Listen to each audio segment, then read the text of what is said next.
the station working for you. This is WRTV News at 11, streaming now. New restrictions to slow the spread of COVID-19 will start this weekend in most of Indiana. Good evening to you at 11 o'clock. I'm Mark Mullins. And I'm Amanda Starrentino. Today, Governor Eric Holcomb announced a new executive order that will limit crowd sizes to 25 people in the highest risk counties. Instead of stages, counties will be assessed by the State Department of Health's color-coded risk map. The highest risks are in red. Now, orange is the next riskiest. Gatherings in those counties will be limited to 50 people. You can see most of the state is that orange level. The COVID positivity rate, cases and hospitalizations have been steadily rising for more than a month. After his announcement, the governor was asked about the timing of the new restrictions. We've been very methodical and data-driven. I guess you could always look back and say one is too many.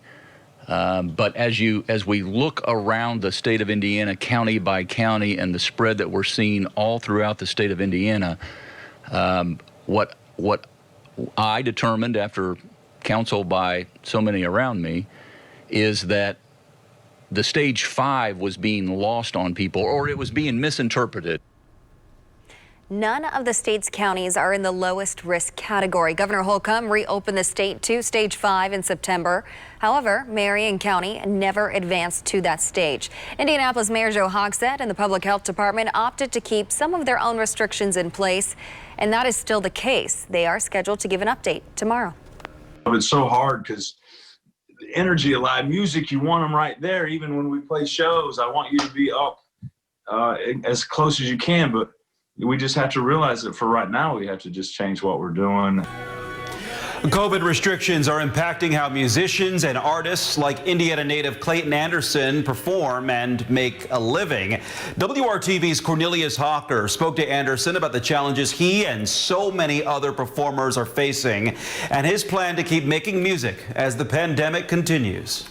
Back in March, when the pandemic changed everything, musicians across the country canceled concerts, but found other ways to connect with fans. We streamed for, I think, like 8-9 weeks straight. And luckily, we were very blessed to have some very nice fans tune in and help get us through that time. The live streams did well for Clayton Anderson and his bandmates. And then, once it looked like the spread of the virus was under control, they got the chance to do some outdoor shows. If we were playing outside, we did really well. We had a lot of people show up, but everyone was spread out and they could have their space. But as it gets colder and COVID-19 cases continue to rise, Clayton tells me they more than likely won't be performing indoors anytime soon, especially as major cities reinstate restrictions.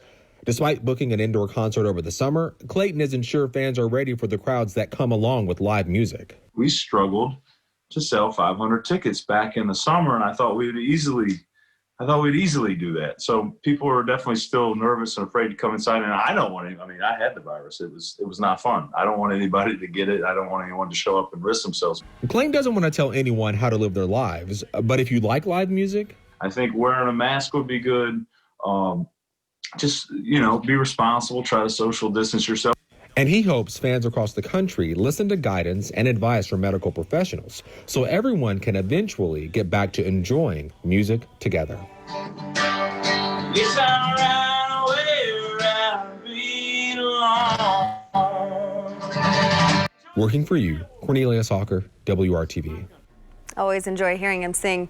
The new restrictions on gatherings in Indiana do not include churches, but state leaders are encouraging houses of worship to take COVID precautions. I've seen so many examples of church leadership who have a plan in place. By the way, you can check scripture on having a plan. That's times, but have the plan and execute the plan, and it can be done safely. I would say that of the top 4 or 5 contact tracing events that we have, there is a spike every week on Sunday related to church events. And so it is critical that individuals socially distance, that they wear their mask when we're singing and we're praising.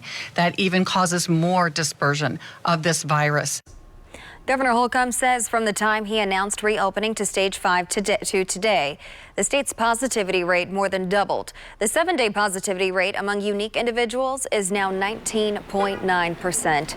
5,156 new positive cases between October 25th and yesterday were reported today. The mask mandate has been extended another month. Now to the forecast. The cool down that we've been warning you about is here. Temperatures are in the 30s at this hour. WRTV Chief Meteorologist Kevin Gregory joining us now with the forecast. Barely in the 30s in a couple spots, Mark. It's down to 31 in Peru. They'll lead the way, or are leading the way, below freezing for central Indiana. And I went out and carved this for you in the back window of my car. It's already a bit frosty across central Indiana, so you'll do some scraping in the morning. This is how much colder in the last 24 hours. 35 degrees colder in Muncie, 30 in Indianapolis. Cold night, clear sky, light wind, high pressure.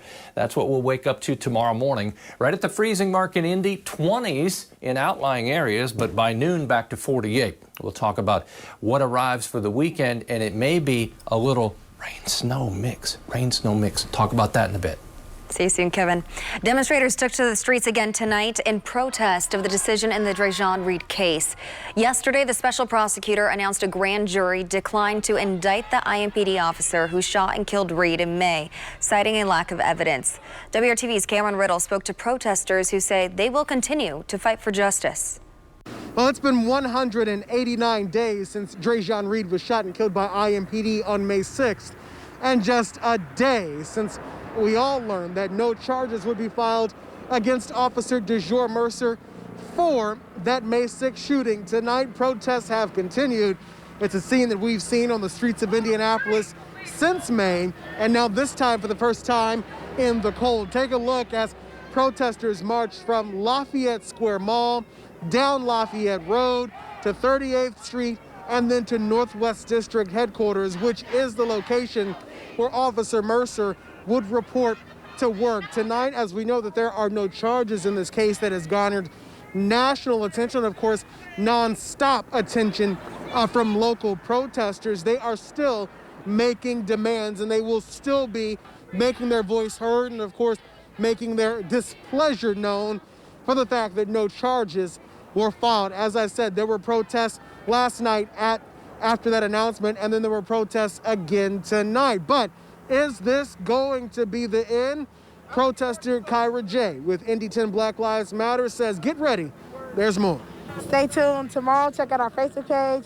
We will definitely be being active Friday through Sunday, but you have to look at the Facebook page, turn on your notifications, and be ready. And protesters really did appear to catch most of us off guard. As you know, downtown Indianapolis has a very large police presence over the past couple of days, but guess what? Obviously, we are not downtown. We're nowhere near. We're on the northwest side, where all of that preparation from police clearly was not. With that said, there were no incidents to report. Everything remained nonviolent, of course disruptive, because that's what a protest is supposed to do, as they disrupted traffic and got much attention, honking, drivers stopping, and applause from people here on the northwest side. I'm Cameron Riddle, reporting in Indianapolis, WRTV. On this Veterans Day, we honor the service members who served our country. WRTV is also learning more about a local effort to help the tens of thousands of vets who are women. Air Force veteran Lisa Wilkin is working to connect women who served. She's organizing a Women Veteran Listening series. It's a chance for them to talk about their successes, their struggles, and the unique challenges they face. The sessions will be broadcast on Facebook. Wilkin says she hopes it empowers women and makes their voices heard. Why don't women self-identify as veterans? Why aren't we joining our veterans organizations, or we join and we're not active? And why it's important as women that we change that, because we need to have a voice at the table. For more information about the listening sessions, go to WRTV.com. And today, veterans had a chance to view an exhibit that honors Hoosier servicemen and women who made the ultimate sacrifice. Remembering Our Fallen is a touring memorial. It specifically memorializes military members who have died since the 9/11 attacks. The exhibit at Easter Seals Crossroads features fallen heroes from Indiana. It includes professional and personal photos. It was astonishing, just, seeing our fall as being honored in this display, to see the notes from people that cherished each veteran for their passing, and it was quite an experience. And organizers say once conditions allow, the exhibit will tour monthly throughout Indiana. You can look for updates at eastersealscrossroads.org. It just stops you in your tracks, how many patients we've lost. And so how do we cope with that? I'm not sure, but it definitely hits us hard. Next, local healthcare heroes share their stories, how you can help them in the fight against COVID-19. And a little later, 3 months ago, they had no season at all. Tonight, it's the home opener for the Ball State football team. I'm Brad Brown in Muncie. We'll show you how the Cardinals got here and recap their game against Eastern Michigan coming up.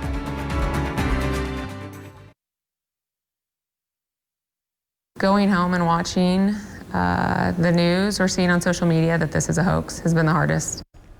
Months into the battle with no end in sight, healthcare workers on the front lines of the COVID-19 pandemic are fighting the virus and skeptics. Inside hospitals across central Indiana, Hoosiers are putting their own lives on the line to keep families whole. Tonight, those heroes are sharing their experiences with you.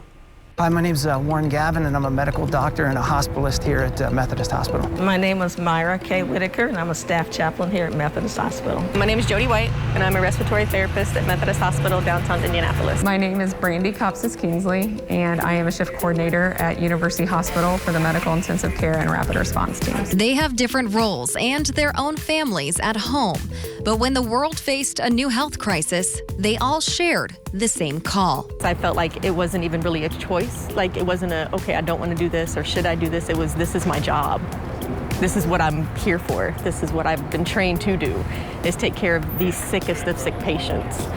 So we just jumped in and did it. As a nurse, as a healthcare worker, you just run right in, right? You just jump in and you start trying to save a life. You don't think, oh, if this person coughs on me or if their blood gets on me during this, that I now could be sick and then I could die. You don't think those things. Those risky situations are now a part of daily life for healthcare workers. The new normal brought on by COVID-19. Coming into this place day to day, when it first started and it started hitting this hospital really hard, knowing that that's what we're going to be doing all day long.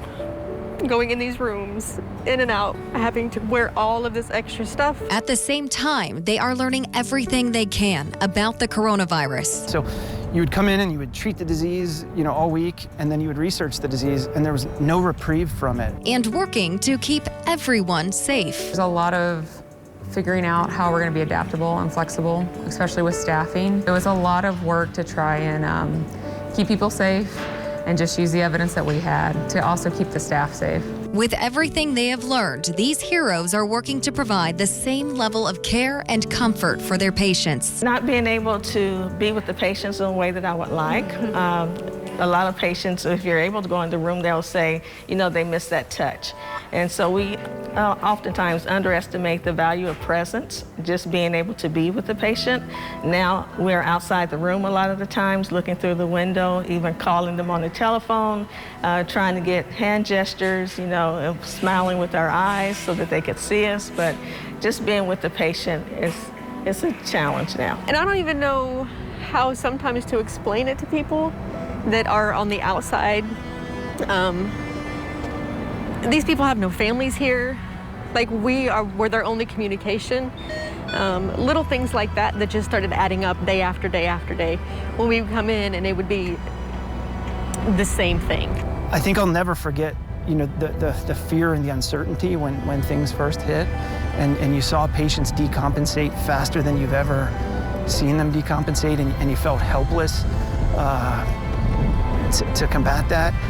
I think that's going to be a tough feeling to shake. Now with the surge in COVID-19 cases, healthcare workers are pushing past their fatigue to share a message with their community. I think we have seen a change that I can't explain, but a change in the disease itself. And we are getting better. at treating this disease. And so the therapies have evolved, from the medications that we're using to the respiratory support that we're providing. We're better at this. But that doesn't mean to let up on the masks and the social distancing because you still don't want the disease. But if you unfortunately get it, we're better at this. We're better at getting patients through this. Although they will continue to fight, they need everyone else to do their part too, so we all can one day see an end to this pandemic. This disease is real, and this disease is killing people, unfortunately. And the number one thing that people can do is to wear these masks and to socially distance, and they'll save lives by doing that. Because we're still fighting, and the numbers are rising, and the hospital admissions are rising, and the deaths are rising. And anything that we can do as a community to help each other is just gonna help everybody. And tomorrow night, you will hear from the same healthcare heroes about the impact the pandemic has had on their families and how they find hope as the pandemic continues. That's tomorrow on the news at 11. Now to the forecast. As we take a live look at traffic, you may need to turn up the heat in your car during the morning commute tomorrow. Here's Kevin. Go ahead and blast it. At least for a while, heat that thing up. You'll need to scrape the frost off the windshield as well. We're dry, no rain in the forecast until we see that over the weekend. Coolest temperatures will come as we get to Friday for high temperatures. Remember, at this time last night, the cooler air was just arriving. Well, it's definitely here. I'm skipping ahead for a second since I said dry Thursday and Friday. Let me show you Saturday morning. See the greens? Then you see the pink and the blue. I think we'll see a little rain-snow mix at the beginning of this during the morning hours when temperatures are still cold enough to support that. Then it will change to plain old rain, scattered showers through the day Saturday. 31 in Tipton, also in Peru. Freezing mark in Wayne County at 32. Temperatures are destined for the upper 20s to very low 30s overnight tonight. We've got other cold mornings on the way. Sunshine will help us recover tomorrow, 55. We're lucky if we get close to 50 on Friday. Then that scattered shower activity for Saturday. There's your hourly temperature forecast. And by noon, 47, 55, the optimistic high temperature in the afternoon. Probably don't reach that Logansport, Peru, Monticello, across Interstate 70. That's about average for this time of year. Temperature slightly warmer to the south. There are temperatures as you look at Friday. It will struggle. As I mentioned, mid-40s north, about 50 to the south. Otherwise, you're talking 40s. Good night for Friday night football. Dry. It will be a little on the cold side, but it shouldn't be too windy. There's your weekend forecast. Scattered showers possible both Saturday and Sunday. The difference Sunday a little warmer, and then also, as I mentioned, Saturday morning, a rain-snow mix for a brief period before it changes just to some rain showers. Temperatures Sunday peak around 60, then we're back in the upper 40s on Monday and Tuesday, and it's a dry start to next week. Temperatures are back in the mid-70s or mid-50s next Wednesday. I read those numbers backwards. That would have been nice, but we won't be that warm. All right, thanks, Kevin. And my script says it's a beautiful night for football, but I know it's kind of chilly out there. Brad, he's joining us live from Ball State, where the Cardinals wrapped up their home opener about 30 minutes ago. Brad, how you doing? Kind of feels like that, Amanda. It's a nice night, though. It is a little fresh out here, but certainly a fun night here in Muncie. You go back to August 8th, the Mid-American Conference canceled fall sports entirely, and the folks up here at BSU didn't think they would have a season at all. September 25th, the MAC moved forward, and tonight the home opener for Ball State. The bigger headline beyond the game, the fact that they had some fans in here and had football going at all. We take a look at what was going on in and around Schumann Stadium here tonight. Fans that were inside here included parents for both teams, the Ball State marching band, cheerleaders. There are actually a couple hundred students as well. Collectively, just a little over 1,000 people in here. Masks, of course, social distancing. Everybody spread out through the stadium here, which at capacity can hold around 20,000. I had a chance to catch up with Ball State's athletic director and talk with Beth Getz about the challenges in getting to a night like tonight. I think over the weeks of time, we were able to test some things out and make sure the layout and where everybody was sitting was gonna work out okay. And so we're pleased to be here tonight and have a chance for everybody to watch the team compete. The kids have really gotten on board with doing what it takes to make this happen. Have you gotten a sense of that? You know, they were so excited about the opportunity to be back doing what they're passionate about and being with their teammates. And so, you know, you walk through it with them once and they said, all right, if this is what I have to do, you know, we're happy to be in. Let's get to the game then. Ball State taking on Eastern Michigan. Remember, a week ago, the Cardinals lost to their rival Miami 38-31 on a very late touchdown. Penalties and turnovers for Ball State were the story of the first half. Quarterback Drew Plitt, a couple of those. An interception took some points on the board. A fumble later led to the Eagles' third score. 21-7 at one point. Running back Caleb Huntley, though, was the big story for BSU. His second TD of the night, along with a 2-point pass, got BSU from down 14 to down just 3. In the fourth quarter, they take the lead with 10 minutes to go. Plitt to Yo Hines Tyler. He escapes for the TD, 28-24.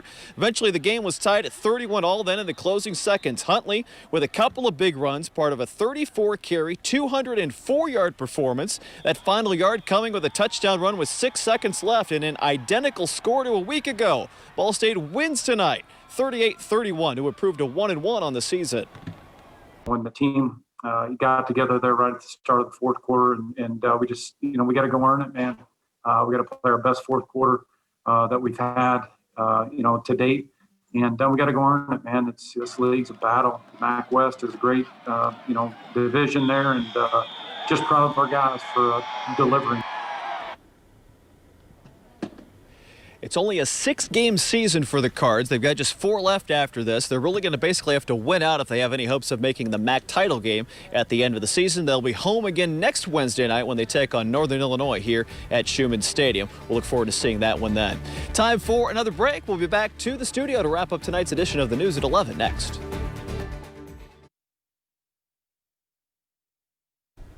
This week, the Rebound Indiana has looked at how local producers are adapting to changing consumer habits due to the pandemic. Now we move to the next stage in the farm-to-table process, distribution. Piazza Produce is a local distribution on the northwest side of Indianapolis. The company delivers fresh food from producers to restaurants, caterers, schools, and more across the Midwest.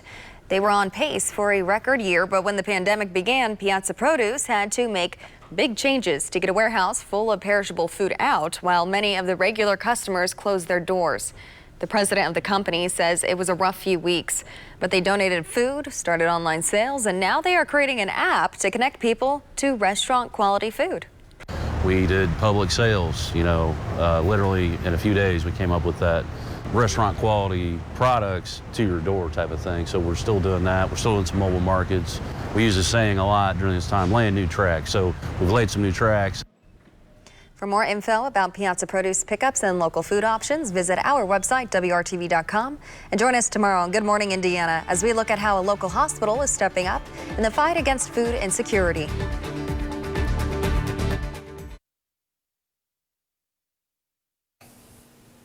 Sunshine tomorrow, that'll help. It's a cold start, frosty as well. 47 at noon, the afternoon high. Our new modest high temperature at 55 degrees. Amanda? All right, thank you, Kevin, and thank you for making WRTV your choice for news. Good Morning Indiana starts at 4:30. Good night.